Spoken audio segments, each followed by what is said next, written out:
Perkenalkan, nama saya Antonius Mengipindamu dengan NIM 1220016 dari program studi ekonomi pembangunan. Oke, baik, pada video kali ini saya akan menjelaskan materi tentang perspektif ekonomi kelembagaan. Jadi baik, kita masuk pada materi yang pertama, yaitu asumsi utama dalam perspektif ekonomi kelembagaan. Terlebih dahulu kita harus mengetahui dulu apa itu kelembagaan. Kelembagaan adalah suatu aturan main yang berkaitan dengan nilai dan norma atau suatu kebiasaan dalam masyarakat itu sendiri. Oke, baik. Selanjutnya, asumsi utama dalam perspektif ekonomi kelembagaan yaitu institusi atau lembaga itu adalah norma, nilai, dan aturan hukum.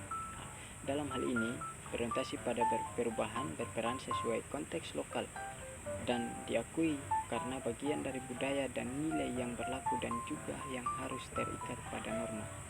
Dan yang kedua adalah perspektif kelembagaan organisasi, yaitu yang berorientasi pada tujuan berperan dalam pelaksanaan tugas yang diakui secara resmi.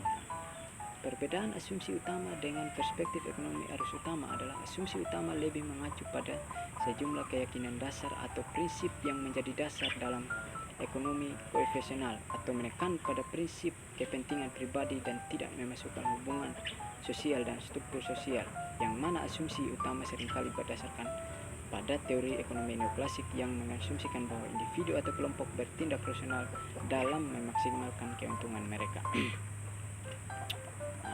Sedangkan perspektif ekonomi arus utama adalah istilah yang digunakan untuk menggambarkan aliran pemikiran ekonomi yang dianggap ortodoks, yang berasumsi bahwa individu membuat keputusan yang akan memaksimalkan keuntungan mereka sendiri. Selanjutnya kita masuk pada sejarah perkembangan ekonomi kelembagaan. Ilmu ekonomi kelembagaan lahir karena kegagalan ilmu ekonomi klasik dan neoklasik dalam menjelaskan tentang mekanisme pasar yang menimbulkan ketimpangan dalam distribusi pendapatan, kerusakan lingkungan, dan eksploitasi pihak yang kuat terhadap pihak yang lemah. Ekonomi kelembagaan muncul karena adanya kebutuhan manusia yang diawali dengan adanya interaksi antar manusia dan sumber daya alam. Oleh karena itu, kelembagaan bersifat dinamis untuk menciptakan suatu perubahan. Selanjutnya kita masuk pada tiga mazhab utama di dalam ekonomi kelembagaan dan masing-masing teorinya. Yang pertama, ekonomi kelembagaan lama secara garis besar mengemukakan bahwa perusahaan teknologi dalam masyarakat membawa perubahan terhadap perilaku sosial dan budaya beserta kelembagaan yang menyertai masyarakat.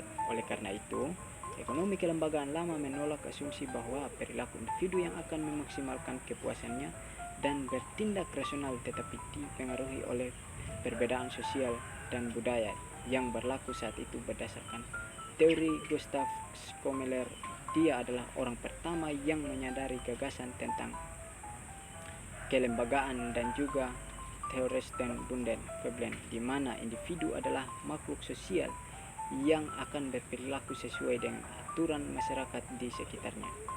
Sekarang kita masuk pada ekonomi kelembagaan baru, di mana istilah kelembagaan baru diciptakan oleh Oliver Willison yang menggolongkan ekonomi baru sebagai aspek dari mainland Victorious Economist History The Economist. Berdasarkan teori Ronald House pada tahun 1910 sampai 2013, yaitu teori biaya transaksi dengan cara melakukan bisnis dengan negosiasi, di mana jenis transaksi dalam masyarakat ada dua, yaitu transaksi komoditas dan biaya transaksi. Dan yang terakhir yaitu kuasai ekonomi kelembagaan, yaitu salah satu aliran mazhab yang dianggap bagian dari ekonomi kelembagaan. Berdasarkan teori kuasai ekonomi kelembagaan adalah Joseph Schumpeter pada tahun 1883 sampai 1850, yaitu mengatakan bahwa sumber kemakmuran terletak pada jiwa kewirausahaan para pelaku ekonomi, dan pertumbuhan ekonomi tidak sama dengan pembangunan ekonomi. Sekian video pembahasan tentang perspektif ekonomi kelembagaan. Shalom. Terima kasih.